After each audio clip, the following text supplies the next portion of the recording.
நல்ல ஒரு பதில்பாட்டு வாழ்த்துக்கள் வாழ்க பல்லாண்டு.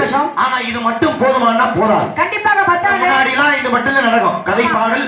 அந்த கதை பாடலை சார்ந்து உள்ள வசனங்கள் இது மட்டும் தான் தர்க்கம்னு ஒன்றாக இருந்தது முன்னாடிலாம். ஆனா இன்றைய காலகட்டத்தில் அப்படி இல்லை.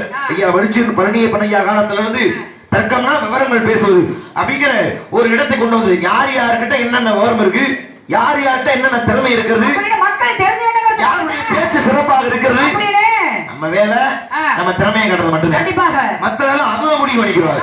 அப்படியான திறமை, அப்படியான விவரம் அது உங்ககிட்ட எவ்வளவு இருக்குன்னு பாக்குறதுக்கு விவரங்கள் தாமா.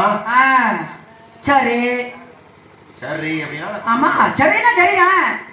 ஒரு ஆர்வத்தோட முனைப்போடு ஆர்வம் இருக்கணுங்க. எல்லாத்துலயுமே ஆர்வம் இருக்கணும். ஆர்வம் இருந்தா ஆர்வம் இருக்க அந்த புள்ள ஆர்வ கோளாறு ஆயிடக்கூடாது. அந்த கோளாறு என்ன கிடையாது. என்ன பார்த்தா கோளாறு மாதிரி தெரியுதா?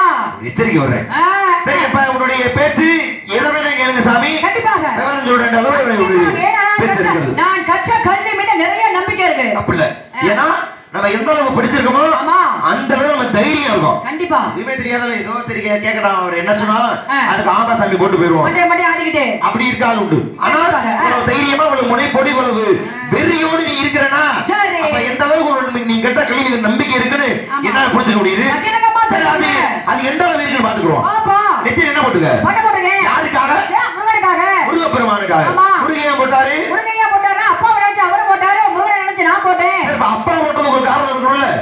அப்பா போட்டதுக்கு ஆமா அவர் ஏன் போட்டாரு? அவர் ஏன் போட்ட காரணம் இல்லாம தோரணம் கட்ட முடியுமா? இப்படி சார்ந்த மன்னனா இருந்தாலும் இப்படி சாம்பலகத்தை உலக தத்துவத்தை உணர்த்துவதற்காக சுடுகாடு சாம்ப உடம்பையும் பூசிக்கொண்டார் சிவபெருமான். அந்த நெட்டியிலையும் போட்டாரு பசுபதி வாசம் என்று சொல்லக்கூடிய முப்பட்டை அணிபவர்ல என்னன்னு சொல்றோம்?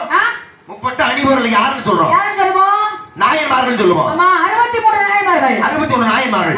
60 ஆண்கள் 3 பெண்கள். ஆமா 3 பெண்கள் சிறப்பு மிக்கவர்கள்.